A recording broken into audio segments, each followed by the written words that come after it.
आयुष्य फार लहान आहे आणि या छोट्याशा आयुष्यात लहान लहान गोष्टी सुद्धा फार मोठा प्रभाव पाडू शकतात. आर्यनची स्टोरी काही अशीच आहे.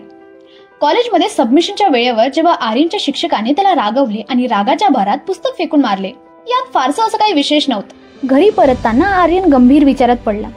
तेवढ्यातच त्याला त्याच्या आईचा फोन येतो की घरी परतताना लहान भावाच्या वाढदिवसाकरिता पेपर प्लेट्स घेऊन ये.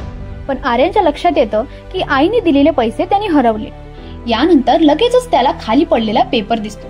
पेपरवर लिहिलेला तो एक वाक्य आर्यनचं आयुष्य बदलून टाकतं. विचारात पडलेला आर्यन आनंदी होऊन आपल्या मित्रांना मेसेज करतो की त्यांच्या घरी असलेली रद्दी मला आणून द्या, आणि मग न्यूजपेपरचे तुकडे करून त्यांना मिक्सरमध्ये पाणी टाकून बारीक करून मिक्सरमध्ये बारीक केलेला कागदाचा गोळा शाहीमध्ये मिळवून चाळणीचा वापर करून आकार देऊन काही तास कागदाला वाळून ड्रोन बनवले.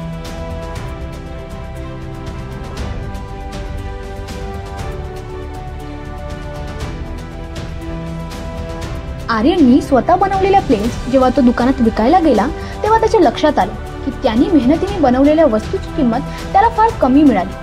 पण आर्यन इथे थांबला नाही. आर्यनने त्याबद्दल माहिती काढायचा भरपूर प्रयत्न केला की बिझनेस कसा सेटअप करायचा, सीड मनी कुठून आणायची, कंपनी रजिस्ट्रेशन कसं करायचं, मशिनरी कशी सेटअप करायची आणि भरपूर काही गोष्टी.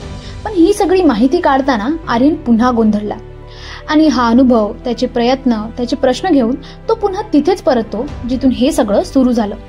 त्याच शिक्षकाकडे परततो आणि स्वतः बनवलेल्या कागदाचं ग्रीटिंग कार्ड बनवून देतो आणि आपल्या प्रयत्नांचा कथन करतो. आर्यन सारखे असे विद्यार्थी ज्यांच्या डोक्यामध्ये वेगवेगळ्या कल्पना येतात, पण यांच्या रॉ आयडियाजला जर चांगलं व्यासपीठ मिळालं ते चांगले एंटरप्रेनर बनू शकतात, चांगले बिझनेसमॅन बनू शकतात. अशा विद्यार्थ्यांसाठी प्रत्येक जिल्ह्यामध्ये जर एक असं केंद्र असलं की जिथे विद्यार्थ्यांना नवा कोणता पण व्यवसाय सुरू करायच्या अगोदर त्यासाठी फंडिंग कुठनं मिळेल, त्याच्यासाठी डॉक्युमेंटेशन काय लागेल, कुठे रजिस्ट्रेशन करता येईल, त्यासाठी कोणत्या मशिनरीचा सेटअप लागेल, त्यासाठी सीड मनी कुठनं उभा करता येईल, प्रोडक्शन मध्ये रिसर्च अँड डेव्हलपमेंट वर कसं काम करता येईल, त्याचं सेल्स कसं करता येईल, या सगळ्या गोष्टीचं एक्सपर्टाईज जर त्याला इनोव्हेशन अँड इन्क्युबेशन सेंटर मध्ये मिळालं तर आर्यन सारखे विद्यार्थी एक चांगलं स्टार्टअप निर्माण करू शकतात. आणि या माध्यमातून प्रत्येक जिल्ह्याच्या ठिकाणी जर असं एक अद्ययावत इनोव्हेशन इन्क्युबेशन सेंटर जर उपलब्ध झालं तर ग्रामीण आणि शहरी विद्यार्थी ज्यांच्यामध्ये अशा नव्या नव्या कल्पना असतात की ज्यांना असं वाटतं की ते चांगला व्यवसाय स्थापन करू शकतात, त्या सगळ्यांसाठी एक हक्काचं व्यासपीठ मिळेल